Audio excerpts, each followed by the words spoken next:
안녕하세요. 여러분의 상구입니다. 오늘 비트코인을 비롯한 암호화폐 전체적으로 하락을 심하게 했죠. 그렇기 때문에 제가 영상을 찍게 됐습니다. 떨어지게 된 어떤 계기는 트럼프가 이제 캐나다, 멕시코, 중국에 관세를 전면 부과하기로 결정을 하면서 관세를 부과하게 되면은 경기 침체가 올까 하는 그런 우려 때문에 나스닥부터 시작해서 전체적인 자산 시장이 함께 하락을 한 겁니다. 그래서 코인 시장의 어떤 악재로 코인만 하락한 게 아니라 나스닥부터 시작해서 전체적인 자산 시장에 하락이 있었고 그 하락을 재료로 해가지고 조정을 받는 거예요. 그래서 어제 오늘 굉장히 조정의 폭이 되게 큰데 이게 하락으로 이어지냐 아니면 조정으로 끝나고 다시 올라가느냐 뭐 그런 여러 가지 말들이 많은데 저는 개인적으로는 조금 당분간은 좀 하락세가 이어질 거라고 보고 있습니다. 이제 제가 그렇게 생각하는 이유를 좀 말씀드리려고 하는데요. 경기 침체 우려 때문에 오히려 지금 TMF는 지금 개장전 거래, 그러니까 장 전에 3.66%나 올랐습니다. 오히려 TMF는 지금 많이 올라가고 있는 상태다. TMF가 경기 침체 우려나 금리 하락에 영향을 받죠. 그래서 자산시장이 떨어지면 TMF는 오르고, 지금 저는 TMF에 물려있기 때문에 뭐 TMF가 올라가면 좋지만 이렇게 코인이 떨어지면은 많은 분들이 힘들어하시기 때문에 개인적으로는 TMF가 오르는 것보다는 코인 시장이 조금 더 불장이었으면 하는 마음이 있습니다. 보시면 비트코인 같은 경우에 하락폭이 그렇게 크진 않습니다.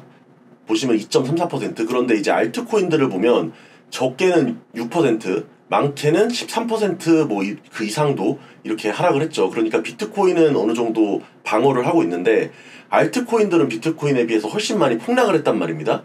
도미넌스를 보시면 어제 오늘 도미넌스가 폭등을 하면서 하락을 했습니다. 도미넌스가 올라가면서 하락했다는 것은 도미넌스가 비트코인이 전체 암호화폐 시장에서 차지하는 비율이기 때문에 비트코인의 비율이 올라가면서 시장이 하락한다는 것은 나머지 알트코인들의 하락폭이 더 크다는 거잖아요. 그렇기 때문에 도미넌스가 올라가면서 하락했다고 볼 수가 있겠습니다. 그런데 이제 이 이유가 중요한데 저는 일단 한번 이렇게 아래로 내려왔고 좀 재료가 있었기 때문에 바닥을 확인할 때까지는 조금 더 내려갈 것 같은데 이 내려가는 과정이 좀 중요하다고 생각을 하고 있습니다. 그러니까 도미넌스가 올라가면서 비트코인의 하락폭은 적은데 알트코인이 더 빠지면서 하락할 것인가, 아니면 알트코인이 이미 하락을 했기 때문에 비트코인이 추가적으로 하락하더라도 알트코인이 같은 비율로 하락한다든지, 아니면 방어가 더 좋아서 비트코인이 5% 떨어질 때 알트코인은 2%만 떨어진다든지, 이래서 도미넌스가 오히려 내려가면서 떨어지느냐, 저는 이게 좀 중요하다고 보고 있습니다. 그래서 하락을 하면서 알트코인과 비트코인이 떨어지는 비율, 그 비율을 보기 위해서는 그냥 도미넌스 차트만 보시면 돼요. 그러니까 도미넌스가 여기서 하락하는지 올라가는지가 중요합니다. 근데 안 좋은 거는 도미넌스가 올라가면서 하락하는 경우가 안 좋아요. 그러면은 조금 시즌 종료까지는 아니지만 조금 큰 하락이 올 거라고 생각을 하고, 이거는 과거 데이터들이 그렇습니다. 그런데 도미넌스가 내려가면서 이제 알트코인은 반등을 하면서 비트코인 떨어지는 폭보다 알트코인 떨어지는 폭이 적다, 그럼 알트코인이 방어를 해준다, 그러면은 조정으로 끝날 가능성이 더 높다고 생각합니다. 이거는 제가 매매를 좀 오래 해오면서 느꼈던 그런 것들이고요. 뭐 제 경험을 통해서 말씀드리는 거니까 여러분들도 이 도미넌스를 좀 보시면서, 첫 폭락은 알트코인이 많이 떨어졌지만 두 번째 이제 계속적으로 좀 바닥을 확인을 할 거예요. 저는 개인적으로 이렇게 꼬리가 길게 생기면요, 저는 이 꼬리는 한번 확인을 하러 간다고 생각을 합니다. 왜냐하면은 보통 이 정도로 재료가 있는 상태에서, 재료라는 거는 이제 트럼프 관세 부과 같은 그런 걸 말씀드리는 거예요. 경기 침체 우려, 이런 것들로 인해서 하락한 것들은 보통은 이제 일시적인 이슈가 아닌 이상은 좀 이 꼬리 부분을 확인하러 가는 차트가 많이 나옵니다. 거의 대부분이 꼬리를 한번 찍고 다시 올라간다든지 반등을 하더라도. 그래서 여기 꼬리 부분, 비트코인이든 알트코인이든 이 꼬리 부분을 이탈하는지의 여부가 굉장히 중요할 것으로 그렇게 생각을 합니다. 보시면 지금 경기 침체 우려가 이게 저번 주 건데 여러 가지로 지금 어떤 지표들이 이렇게 좋지는 않아요. 좋지는 않습니다. 오히려 이런 실업률이나 이런 고용 관련해서 빨간색으로 나오는, 그러니까 안 좋게 나오는 것들이 더 많다 이겁니다. 뭐 이번에 실업수당 청구도 좀 빨간색으로 나왔고, 그러니까 이제 예상치보다 높다는 거죠.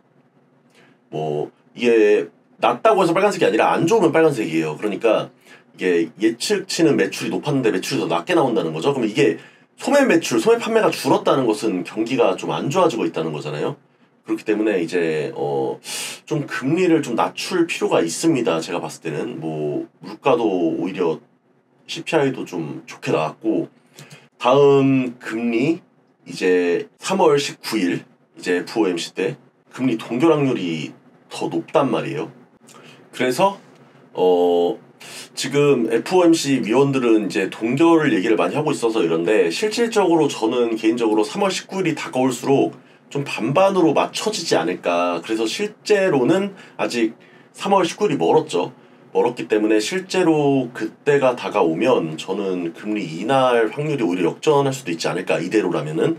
그런 생각을 개인적으로 해보고요. 실제로도 이렇게 적었어도 막상 다가오니까 역전해서 진짜 인하한 적도 있었고 반대로 인상한 적도 있었고, 그렇기 때문에 제 개인적인 예상으로는 떨어지고, TMF도 그렇기 때문에 조금 더 반등할 거라고 생각을 하고요. 코인 같은 경우는 지금 일시적인 하락으로는 저는 개인적으로 보긴 어렵고, 당분간은 바닥이 어딘지 확인하는 과정이 더 필요하다고 생각을 합니다. 물론 어떤 코인장에 큰 호재가 나오면 달라질 수도 있지만 그건 모르는 거잖아요. 갑자기 뭐 내일 트럼프가 뭐 비트코인을 전략자산으로 뭐 비축하겠다 뭐 선언을 해버린다든지 아니면 법 개정을 한다든지 그래버리면 난리가 나겠지만, 뭐 그런 호재들은 미리 알 수는 없는 거고, 지금 상태로 봤을 때는 개인적으로는 지금 일봉으로 RSI가 지금 원화 차트로는 지금 좀 전저점이 안 깨진 걸로 나오지만, 이게 원화 차트가 아닌 달러 차트나 선물 차트로 보면 이게 이미 밑에 내려가 있습니다. 여기 깨졌단 말이죠. 여기 하락 RSI, 여기 하락 RSI보다 여기 밑으로 내려와 있어요. 저는 원화 차트 RSI보다는 달러 차트 RSI를 신뢰하기 때문에, 깨졌기 때문에 저는 한번 깨지면은 그래도 30대 초반이나 35 정도까지는 좀 바닥 확인으로 가지 않을까. RSI가 이제 그 정도에서 좀 바닥 확인을 하면서 올라가지 않을까, 그런 생각을 좀 해봅니다.